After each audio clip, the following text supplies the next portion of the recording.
Good morning, and welcome to another episode of Stand with Pride, a weekly recap of the news. We open today's show with the people who routinely cover the news. In this case, they are the news, as Donald Trump could not help himself but to open his mouth at the White House Correspondents Association annual dinner in Washington, D.C.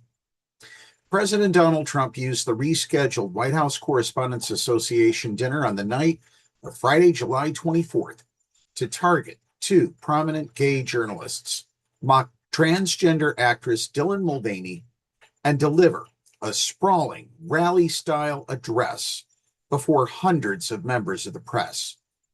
Trump made an apparent anti-gay insinuation about CNN anchor Anderson Cooper, called independent journalist Don Lemon the dumbest man on television, and offered a strange comparison between CNN White House correspondent Kaitlan Collins and Mulvaney. The speech moved from TikTok views to the UFC fight held on the White House South Lawn, from an attack on Illinois Governor J.B. Pritzker's weight to insults aimed at journalists and Democratic politicians. Trump complained about lawsuits, mocked Texas Democratic Senate candidate James Tellerico, and spoke reverentially about the enormous ballroom he is constructing at the White House. At one point, the president discussed plans for what he described as a drone port atop the White House.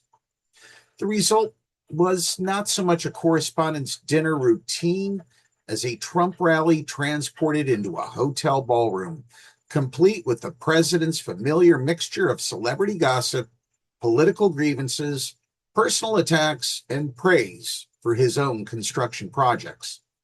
There was little laughter in the room as the speech became harsher and more overtly political. Trump had warned at the beginning of his remarks that he had abandoned much of his prepared material and would instead deliver a mix of things. The setting was appropriately unusual. The dinner was held at the Waldorf Astoria, Washington, blocks from the White House, in the Pennsylvania Avenue property that operated as the Trump International Hotel until the Trump Organization sold its lease rights in 2022. Trump's attacks on LGBTQ plus figures began during a story about Cooper and MS Now host Lawrence O'Donnell. I like Anderson, actually, because he's covered me well for many years, and he went bad as soon as I went for politics, Trump said. But for years, he loved the interview.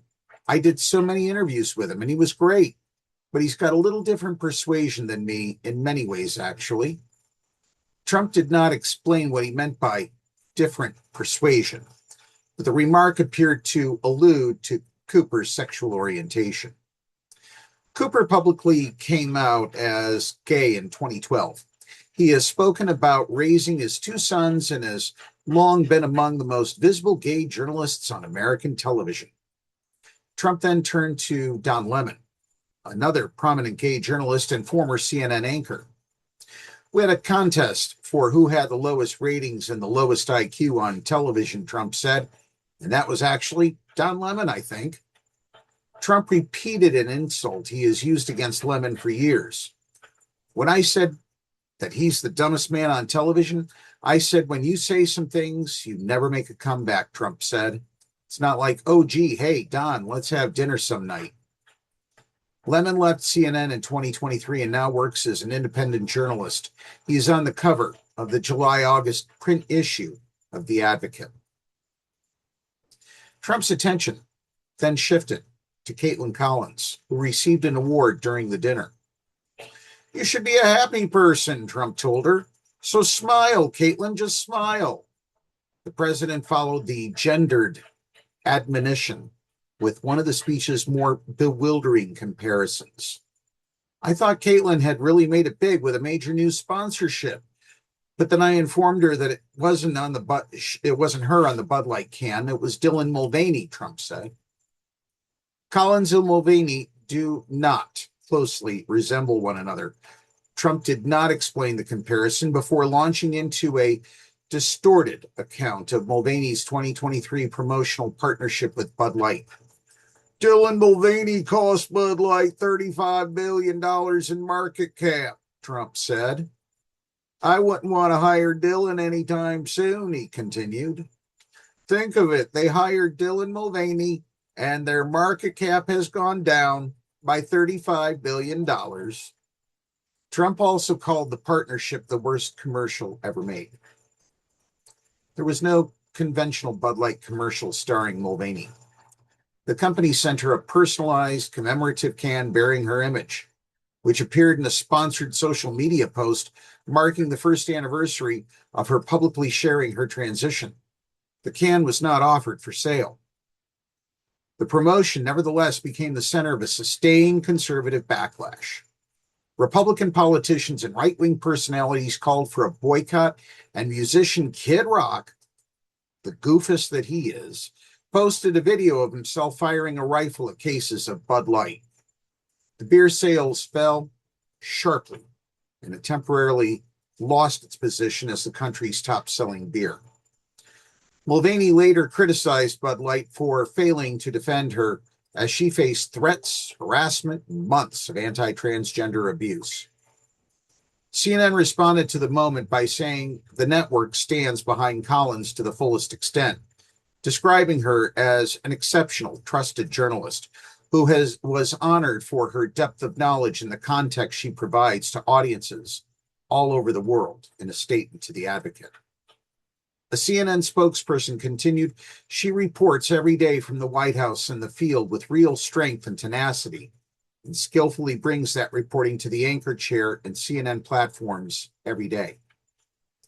Trump continued moving from subject to subject with little transition.